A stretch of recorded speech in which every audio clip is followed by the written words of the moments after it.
បាទសូមសួស្តីអ្នកទាំងអស់គ្នានៅក្នុងវីដេអូនេះដែរគឺខ្ញុំនឹងលើកយកអំពីការបោះឆ្នោតជ្រើសតាំងព្រឹទ្ធសភាដើម្បីមកនិយាយសង្ខេបឲ្យអ្នកទាំងអស់គ្នាបានដឹងអញ្ចឹងការបោះឆ្នោតជ្រើសតាំងព្រឹទ្ធសភារយៈពេលដែលគេធ្វើការឃោសនាមានរយៈពេលគឺ14ថ្ងៃហើយបេក្ខជនដែលអាចចុះឈ្មោះបានគឺ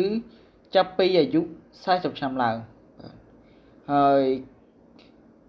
ចំនួនឆ្នាំឬក៏នីតិកាលឬក៏អាណត្តិដែលសមាជិកព្រឹទ្ធសភាអាចកាន់តំណែងបានគឺរយៈពេល6ឆ្នាំប្រព័ន្ធបោះឆ្នោតវិញគឺជាប្រព័ន្ធអសកលបាទសូមលោកអ្នកកុំភ្លេចជួយចុច Subscribe Channel YouTube និង Follow Page របស់យើងដើម្បីទទួលបានវីដេអូបន្តទៀតសូមអរគុណ